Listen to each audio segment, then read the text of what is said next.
2 বছর পর বাবার বাড়িতে ফিরে এসে আমি একদম কল্পনাও করতে পারিনি যে এমন কিছু ঘটবে। মায়ের অনুপস্থিতিতে আমরা 2 বোনই ছিলাম বাড়িতে। বাবা প্রতিদিন রাতে মদ্যপ অবস্থায় ফিরে আসতেন এবং ছোট বোনকে তার ঘরে নিয়ে যেতেন। এতদিন পর যখন আমি বাড়ি এলাম তখন বাবার আচরণে কিছুটা পরিবর্তন দেখলাম। তিনি মদ খেয়ে আমাকে তার ঘরে নিয়ে যাওয়ার চেষ্টা করছিলেন, আর আমি কিছুই বুঝতে পারছিলাম না আসলে কি হচ্ছে। তিনি কোনো কথা না বলেই আমাকে তার ঘরে নিয়ে। বন্ধুরা, আজকের গল্পটা অনেক বেশি স্পেশাল, তাই সবাই রেডি থাকো। দয়া করে গল্পগুলো ভালো লাগলে ভিডিওটি লাইক, শেয়ার এবং চ্যানেলটি সাবস্ক্রাইব করো প্লিজ। আমি প্রিয়া, 2 বছরের দাম্পত্য জীবনের পর বাবার বাড়িতে এসেছি। আসার পেছনে বিশেষ কোনো কারণ ছিল না। দীর্ঘদিন পর স্বামীও বলল যে বাবার বাড়ির খবর নেওয়া উচিত। তবে এতদিন না আসার মূল কারণ ছিল বাবার মদ্যপানের অভ্যাস। কিছুদিন আগে বাবার ফোন পেয়ে এই সিদ্ধান্ত নিলাম।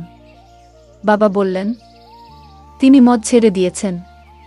তার মলিন মুখ দেখে এবং ছোট বোন তানিয়ার সাথে দেখা করার ইচ্ছা হলো। তানিয়া আগে হোস্টেলে ছিল, এখন একাদশ শ্রেণীতে পড়ে এবং মাত্র 2-3 মাস হলো বাড়ি ফিরেছে। বাড়িতে এসে বাবা আমাকে জড়িয়ে ধরলেন, যেন একটু বেশি স্নেহ দেখাচ্ছিলেন। তানিয়া দেখা করতে এলো, তবে তার মুখে কিছুটা অস্বস্তি ছিল। তানিয়া বাবাকে পানি দিতেও ভয় পাচ্ছিল, যা দেখে আমি বিস্মিত হলাম। জানি না সে কবে থেকে এতটা ভয় পেতে শুরু করেছে। বিশেষ করে বাবা তো এখন মদও ছেড়ে দিয়েছেন। সেদিন দাদু, বাবার বন্ধুর বাবা, আমাদের বাড়িতে এসেছিলেন। তাদের পরিবার আমাদের খুব ঘনিষ্ঠ। বাবার বন্ধু মারা যাওয়ার পর দাদু নিয়মিত আসতেন। বাবাকে মদ ছাড়তেও তিনি উৎসাহ দিয়েছিলেন। সেদিন বাবা দাদুর সাথে বাইরে গিয়েছিলেন। যখন বাবা ফিরে এলেন তখন তার মদ্যপ অবস্থায় দেখে আমি বিস্মিত হলাম। দাদু বললেন, মেয়ে, তোমার বাবার খেয়াল রেখো। তাকে কতবার বলেছি মদ ছেড়ে দিতে, কিন্তু আজ সে মদ্যপানের কারণ হিসেবে বলল যে তার মেয়ে 2 বছর পর বাড়ি এসেছে। আসলেই তোমার বাবা খুব জটিল মানুষ। আমি যখন বাবাকে তার ঘরে পৌঁছে দিতে যাচ্ছিলাম তখন তিনি আমাকে এমনভাবে ধরে রাখলেন যেন আমি তার স্ত্রী। পরের দিন সকালে শ্বশুরবাড়ি ফেরার জন্য প্রস্তুত হলে বাবা আমাকে থামিয়ে বললেন, কোথায় যাচ্ছ? এসেছ তো মাত্র 1 দিন হয়েছে। আমি জবাব দিলাম, আপনি যদি মদ না ছাড়েন তাহলে আমি আর এখানে থাকব না। তানিয়াকেও নিয়ে যাচ্ছি। আমার কথায় বাবা বিচলিত হয়ে পড়লেন। তানিয়া বাবার সৎ মেয়ে হলেও তিনি তাকে নিজের মেয়ের মতোই দেখেছেন। মায়ের মৃত্যুর পর বাবার দ্বিতীয় বিয়েতে তানিয়া আমাদের জীবনে আসে। আমি তানিয়াকে সবসময় নিজের ছোট বোনের মতোই ভালোবেসেছি। বাবার প্রতিশ্রুতি অনুযায়ী আমি আরও কিছুদিন থাকার সিদ্ধান্ত নিলাম। 1-2 দিন পর আমি তানিয়াকে নিয়ে বাজারে গেলাম। তার জন্য অনেক সুন্দর পোশাক এবং মেকআপের সামগ্রী কিনলাম। বাড়ি ফিরে আমি তানিয়াকে বললাম নতুন পোশাকগুলো পরে দেখতে। একটি পোশাক তাকে বিশেষ সুন্দর লাগছিল। আমি তাকে সাজতে বললাম, আর নতুন পোশাকে সে অপূর্ব লাগছিল। তার এই রূপের কিছু ছবি মোবাইলে তুলছিলাম। ঠিক তখনই বাবা বাড়ি ফিরে এলেন। বাবা তানিয়াকে দেখে মুগ্ধ হয়ে গেলেন। তিনি কাছে এসে তার কাঁধে হাত রেখে বললেন, আমার তানিয়া এখন অনেক বড় হয়ে গেছে, কত সুন্দর দেখাচ্ছে। তবে বাবার কথায় তানিয়া কোনো প্রতিক্রিয়া দিল না। মনে হচ্ছিল বাবার হাত তার কাঁধে রাখাটা সে একদমই সহ্য করতে পারছে না, আর সঙ্গে সঙ্গে সেখান থেকে সরে গেল। সেই রাতে আমি আর তানিয়া এক ঘরে শুয়েছিলাম। হঠাৎ ঘুমের মধ্যে দেখি তানিয়া কাঁদছে। প্রথমে ভাবলাম হয়তো কোনো দুঃস্বপ্ন দেখেছে, তাই ঘটনাটা এড়িয়ে গেলাম। কিন্তু কিছুদিন পর আবার দেখলাম একই ঘটনা, তানিয়া রাতে কাঁদছে। প্রতিদিন কি আর কেউ এত দুঃস্বপ্ন দেখে? তখন থেকেই আমার মনে সন্দেহ জাগতে লাগলো। সেই রাতেই তাকে জাগিয়ে জিজ্ঞেস করলাম, তানিয়া, কি হয়েছে? তুমি কেন কাঁদছো? সে বলল, কিছু না, হয়তো কোনো খারাপ স্বপ্ন দেখেছি। তার কথা শুনে আমারও ঘুম চলে গেল। কিছুক্ষণ আমি নৈশ বাতির আলোতে বসেছিলাম। হঠাৎ আমার দৃষ্টি পড়ল তানিয়ার দিকে। সে ঘুমের মধ্যে পাশ ফিরে শুয়েছিল। আমি খেয়াল করলাম তার শরীরের কিছু অস্বাভাবিক পরিবর্তন। আমার মনে হলো বিয়ের 2 বছর পেরিয়ে গেলেও আমার শারীরিক অবস্থায় তেমন কোনো পরিবর্তন আসেনি। কিন্তু তানিয়ার ক্ষেত্রে ব্যাপারটা সম্পূর্ণ আলাদা ছিল। তার শারীরিক পরিবর্তনগুলো স্পষ্ট ছিল। বাড়িতে ফিরে আমি লক্ষ্য করলাম তানিয়া সবসময় ঢিলেঢালা পোশাক পরছে এবং নিজেকে আড়াল করে চলেছে। তখন বুঝতে পারলাম এর পেছনে নিশ্চয়ই কোনো কারণ আছে। মাত্র 17 বছরের একটি মেয়ের শরীরে এত পরিবর্তন কিভাবে হলো তা ভেবে আমি অবাক হলাম। কৌতূহলী হয়ে আমি তার কলেজের কয়েকজন বন্ধুর সাথে কথা বলি এবং জানতে চেষ্টা করলাম তানিয়ার কি কোনো বিশেষ বন্ধু আছে। সবাই এক কথায় জানালো যে মোটেও সে ধরনের মেয়ে নয়। সে কখনোই দায়িত্বহীন ছিল না। তবে সমস্যা কোথায় তা আমাকে বুঝতে হবে। সেই রাতে যখন আমি ঘুমাচ্ছিলাম, হঠাৎ দেখি বাবা ঘরে এসে তানিয়াকে নিয়ে বাইরে চলে গেলেন। আমি সবকিছু চোখের আড়াল থেকে দেখছিলাম, কিন্তু কিছু বলতে পারলাম না। অনেকটা সময় পার হয়ে গেল, তানিয়া তখনও ঘরে ফিরছিল না। অবশেষে যখন সে ফিরে এলো, আমি খেয়াল করলাম তার হাঁটা স্বাভাবিক নয়। সে বেশ অস্বস্তি নিয়ে চলাফেরা করছে। পরের দিন দুপুরে যখন তানিয়া বাইরে থেকে বাড়ি ফিরল, তখন আমি সরাসরি তাকে জিজ্ঞাসা করলাম, রাতে তুমি বাবার সাথে কোথায় গিয়েছিলে? সে বলল, বাবা ক্ষুধার্ত ছিলেন, তাই তাকে খাওয়াতে গিয়েছিলাম। তানিয়ার এই ব্যাখ্যা আমার ঠিক মনে হলো না। তখন আমি সরাসরি তাকে জিজ্ঞেস করলাম, তানিয়া, তুমি বাবাকে কেমন মনে করো? তিনি কি তোমাকে কোনোভাবে বিরক্ত করেন বা তোমার বয়সের তুলনায় বাসার ভারী কোনো কাজ করতে বলেন? তানিয়া দ্রুত বলল, না না, বাবা তো আমার খুব যত্ন নেন। তারপর সে নিজের ঘরে চলে গেল। আমার বাবা এখনও বেশ তরুণ দেখতে ছিলেন। তার বয়স এখনও 50ও পেরোয়নি। আমি দেখেছি তিনি সকালে নিয়মিত ব্যায়াম করেন এবং তানিয়াকেও সঙ্গে ডেকে নেন, কিন্তু তাদের মধ্যে কি চলছে তা আমি বুঝতে পারছিলাম না। একদিন হঠাৎ আমার ননদ ফোন করলেন। তিনি তানিয়ার জন্য একটি সম্পর্কের প্রস্তাব নিয়ে কথা বললেন। আমি তাকে জানালাম যে তানিয়া মাত্র 17 বছরের মেয়ে। তখন তিনি বললেন, প্রস্তাবটি খুব ভালো, ছেলে প্রতিষ্ঠিত। নন্দের কথায় আমি ছেলের পরিবারের সাথে যোগাযোগ করলাম এবং তাদের বাড়িতে আমন্ত্রণ জানালাম। যখন তারা তানিয়াকে দেখলেন, ছেলের মা বললেন, আপনার বোনের বয়স কি সত্যিই 17? দেখুন, এই মেয়ের শরীর এবং বয়সে বড় পার্থক্য রয়েছে। এমনকি ছেলের মা স্পষ্ট জানিয়ে দিলেন, কিন্তু ছেলের মা স্পষ্টভাবে বিয়ের প্রস্তাবটি ফিরিয়ে দিলেন, কারণ তাদের মনে হয়েছে তানিয়ার শারীরিক গঠন তার বয়সের তুলনায় অনেকটাই বেশি। আসলে আমাদের তেমন তাড়া ছিল না তার বিয়ের বিষয়ে।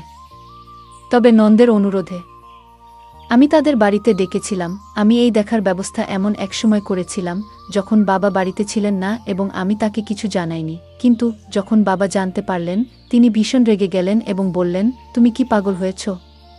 তানিয়া মাত্র 17 বছরের মেয়ে, আর তুমি তার জন্য এখনই প্রস্তাব আনছ?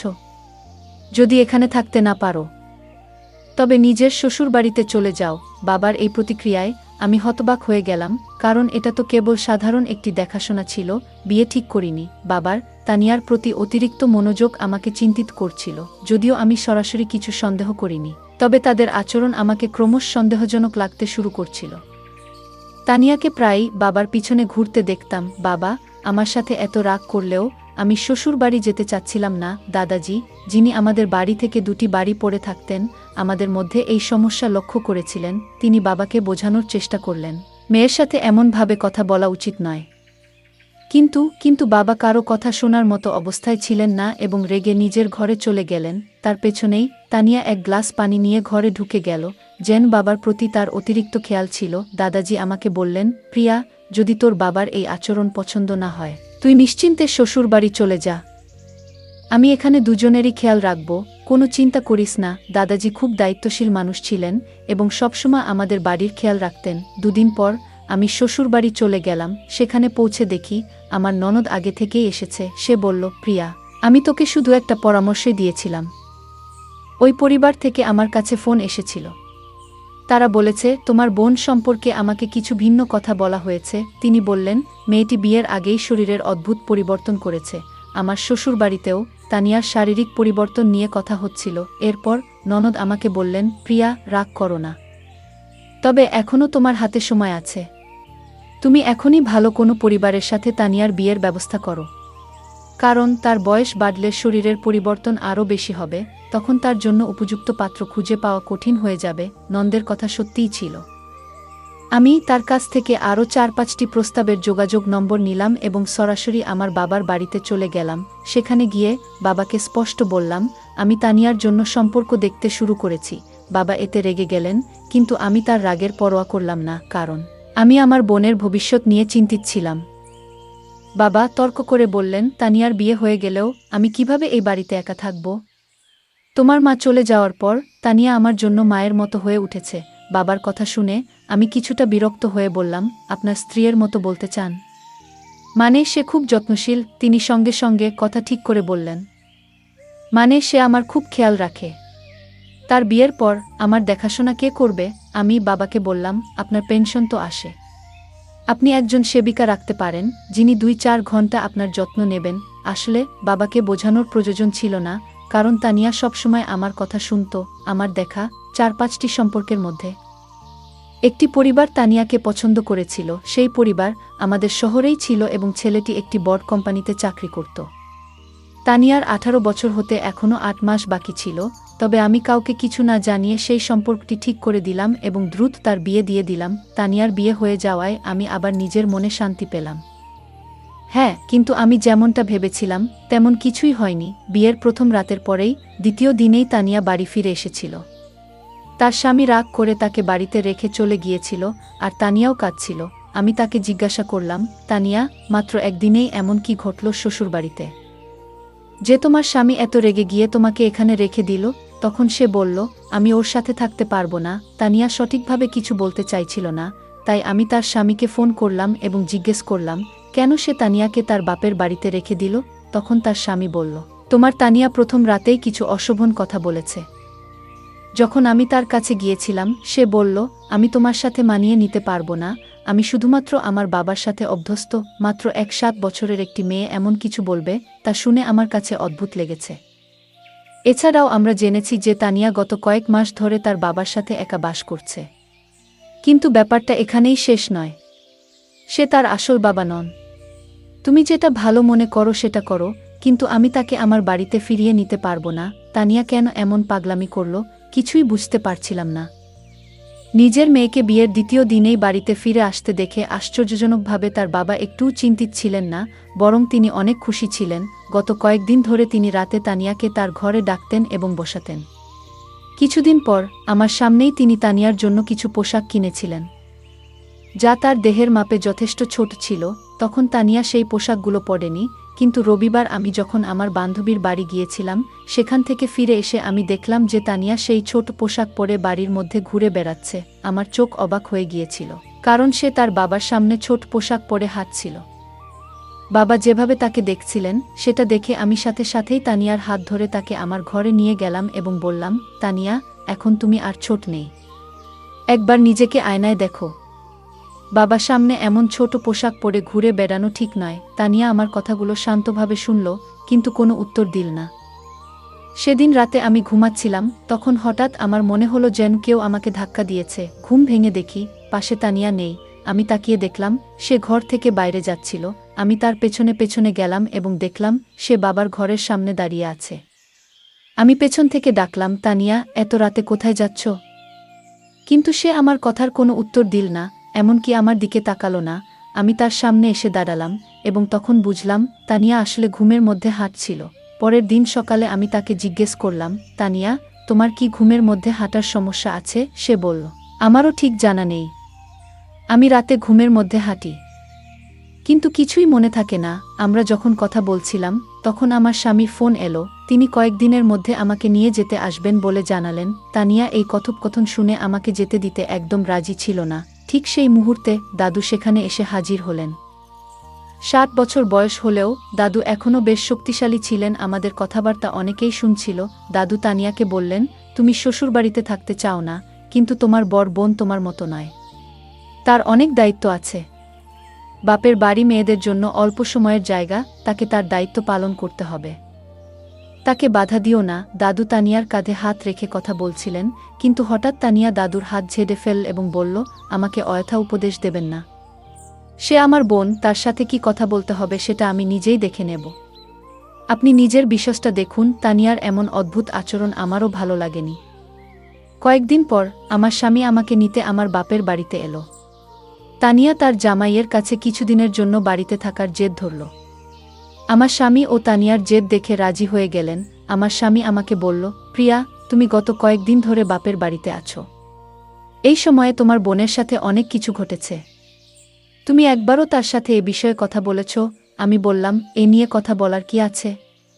যা হচ্ছে সবই সে নিজের ইচ্ছেতে করছে। আমার কথা শুনে স্বামী শুধু মাথা নাড়ল, কিছু বলল না। সেদিন রাতে আমরা একসাথে ঘুমাতে গেলাম, আর তানিয়া তার বাবার ঘরে ঘুমাচ্ছিল। পরের দিন আমরা সবাই ছোট্ট একটি ট্রিপে যাওয়ার পরিকল্পনা করেছিলাম। সকালে উঠে দেখলাম তানিয়া বাবার ঘর থেকে বের হয়নি। আমি বাবাকে জিজ্ঞেস করলাম, তানিয়া কোথায়? বাবা বলল, বাড়ির মধ্যে কোথাও আছে। তাকে খুঁজতে খুঁজতে আমি ছাদে গেলাম। সেখানে দেখলাম তানিয়া এক কোণে বসে কাঁদছে এবং বারবার তার পেট চেপে ধরছে। আমি বললাম, তানিয়া, তোমার কি পেট ব্যথা করছে? তুমি এখানে একা বসে আছো কেন? সে কোনো উত্তর দিতে চাচ্ছিল না। আমি আবার বললাম, তানিয়া, তুমি তো তোমার জামাইকে এখানে থাকার জন্য জেদ করেছিলে। তোমার জামাই পুরো ট্রিপের আয়োজন করেছে, আমরা বাইরে ঘুরতে যাচ্ছি, আর তুমি এখানে কাঁদছো। ঠিক করে বলো, কি হয়েছে তোমার? আমি যখন কথা বলছিলাম, হঠাৎ তানিয়া আমাকে জড়িয়ে ধরে আরও জোরে কাঁদতে শুরু করল। সে বলল, দিদি, আমি কোথাও যেতে চাই না। তুমি বাবাকে নিয়ে যাও। আজ আমি আমার স্বামীকে ভীষণ মিস করছি। তানিয়া হঠাৎ করে তার স্বামীকে কেন এত মনে পড়ছে সেটা আমি বুঝতে পারছিলাম না। আমি তানিয়ার কথা কিছুতেই বুঝতে পারছিলাম না। তাই তাকে ঘরে নিয়ে এলাম। ঘরে এসে সে নিজের ঘরে ঢুকে চুপচাপ হয়ে গেল। তখন আমি বাবাকে বললাম, তানিয়ার শরীর হয়তো ভালো নেই, কাল তাকে নিয়ে বাইরে ঘুরতে যাব। বাবা সেদিন ছুটিতে ছিলেন, কিন্তু হঠাৎ মনে পড়ল জরুরি কিছু কাজ বাকি আছে। তিনি বললেন, তোমরা ঘুরতে যাও, আমি কাজে যাচ্ছি। বাবার আচরণ আমার কাছে অদ্ভুত লাগল। তিনি বাড়িতে থাকার কথা বলেছিলেন, অথচ এখন কাজের অজুহাত দিচ্ছেন। তানিয়া বলল, আমি যতই অসুস্থ থাকি, তোমাদের সাথে বাইরে যাব। আমি জানতাম তার শরীর ভালো নেই, তাই বললাম, আজ তুমি বিশ্রাম করো, কাল আমরা বাইরে যাব। পরে বাবা আর তানিয়া আমাদের সাথে বাইরে গেলেন না। কিন্তু আমি আর আমার স্বামী ঘোরার পরিকল্পনা বাতিল না করেই বেরিয়ে পড়লাম। সন্ধ্যায় তানিয়া স্বামীকে নিয়ে বাড়ি ফিরে দেখি তানিয়ার ঘর থেকে কিছু অদ্ভুত আওয়াজ আসছে। তার সেই আওয়াজ শুনে আমরা ভীষণ ভয় পেয়ে গেলাম। আমরা দৌড়ে তার ঘরের কাছে গেলাম, কিন্তু ঘরের দরজা ভেতর থেকে বন্ধ ছিল। আমার স্বামী দরজাটা ভেঙে ফেলল, আর ভেতরে যা দেখলাম তা দেখে আমরা যা দেখলাম তাতে আমরা গভীরভাবে বিচলিত হয়ে পড়েছিলাম। আমার 17 বছরের বোন তানিয়া এমন একজন বৃদ্ধের সাথে ছিল, যার আচরণ একেবারেই অনুচিত ও অপ্রত্যাশিত ছিল। সেই দৃশ্য দেখে আমার স্বামী প্রচণ্ড রেগে গিয়ে সরাসরি সেই ব্যক্তির দিকে এগিয়ে যায় এবং তাকে জিজ্ঞাসা করতে শুরু করে। যখন আমরা বাড়ি থেকে বাইরে ছিলাম, তখন শুধু বাবা আর তানিয়া ছিল ঘরে। কিন্তু যেটা ঘটছিল তার কেন্দ্রে ছিল এক প্রবীণ ব্যক্তি, যিনি প্রায় 60 বছরের। আমি বাবার ঘরে গিয়ে দেখি তিনি সম্পূর্ণভাবে অচেতন অবস্থায় পড়ে আছেন। ঠিক সেই মুহূর্তে তানিয়া আমার কাছে ছুটে এসে জড়িয়ে ধরে। আমি তাকে শান্ত করে জিজ্ঞেস করলাম, তানিয়া, আসলে কি ঘটছে? এই ব্যক্তি কি তোমার সাথে এর আগেও এমন কিছু করেছে? তানিয়া চোখ মুছতে মুছতে বলল, হ্যাঁ দিদি, দাদু অনেকবার আমার প্রতি অন্যায় আচরণ করেছে। এমনকি গতকাল রাতেও তার আচরণ খুবই খারাপ ছিল। দাদু বাবাকে কিছু টাকা ঋণ দিয়েছিলেন, কারণ বাবার বাজে অভ্যাসের জন্য আমাদের বাড়িটা প্রায় বিক্রি হওয়ার পথে ছিল। তখন দাদু আমাদের সাহায্য করেছিলেন। বাবা সেই ঋণ শোধ করতে না পারলে হয়তো আইনগত সমস্যায় পড়ে যেতেন। সে সময় আমি ভেবেছিলাম দাদু একজন ভালো মানুষ, কিন্তু পরে বুঝতে পারলাম তার আসল চেহারা অন্যরকম। দাদু প্রায়ই বাড়িতে এসে বাবার সাথে মদ খেতেন, আর বাবা ঘুমিয়ে পড়লে আমাকে অত্যাচার করতেন। গতকালও একইভাবে আমাকে হুমকি দিয়ে বললেন, কাউকে বললে বাবাকে জেলে পাঠাবো। এতদিন এসব সহ্য করেছি, কিন্তু তোমাকে বলতে পারিনি। তুমি আমাকে সবসময় ভুল বুঝেছ, কখনো পাশে দাঁড়াওনি। বাবাকেও কিছু বলতে পারিনি, কারণ তিনি বারবার মদের মধ্যে ডুবে যেতেন। বাবাও সবসময় আমার সাথে রাগ করতেন, আর আমি কিছুই করতে পারতাম না। বিয়ের পরও সেই বৃদ্ধ লোকটার কথা মনে পড়ত, যা আমাকে কষ্ট দিত। এজন্য রাতে ঘুমের মধ্যে অজান্তেই কিছু বলতাম, কখনো বাবার নামও বেরিয়ে আসত। আমার স্বামীও আমাকে বুঝতে পারেননি। বিয়ের দুদিন পরেই আমাকে বাপের বাড়ি রেখে চলে যান। তানিয়ার কথা শুনে আমার চোখে জল এলো। তার স্বামী ও দুলাভাইও কাঁদছিলেন। আমি তাকে না বুঝেই সবসময় রাগ দেখিয়েছি, বড় বোন হিসেবে আমার দায়িত্ব পালন করিনি। আমি তানিয়ার কাছে ক্ষমা চাইলাম। বাবা যখন সব জানলেন, তখন নিজেকে দোষী ভাবতে লাগলেন। মদের নেশায় তিনি আমাদের পরিবারকে বিপদে ফেলেছিলেন। আমি তানিয়াকে কিছুদিন নিজের কাছে রাখলাম। তার মানসিক অবস্থার উন্নতি হল। 1-8 বছর বয়সে তার স্বামী আবার তাকে বাড়ি নিয়ে গেল। অতীত মেনে নিলেও তানিয়ার সহ্য করা কষ্টের পূরণ আমাদের কারো পক্ষে সম্ভব ছিল না। আমরা সেই বৃদ্ধ লোকটাকে পুলিশের হাতে তুলে দিলাম এবং সে শাস্তি পেল, যা তার প্রাপ্ত ছিল। বন্ধুরা, বাচ্চাদের যত্ন ও ভালোবাসা গুরুত্বপূর্ণ। পরিবারের সবাই মিলে নিয়মিত কথা বলা ও নজর রাখা উচিত, যাতে তারা সুখী থাকে এবং কোনো চাপের মধ্যে না থাকে। গল্পটা কেমন লাগলো জানাতে ভুলবে না। আরও মজার মজার রোমান্টিক গল্প শুনতে চাইলে ভিডিওটি লাইক, শেয়ার এবং চ্যানেলটি সাবস্ক্রাইব করতে এবং বেল আইকনটি ক্লিক করতে ভুলবে না। ধন্যবাদ।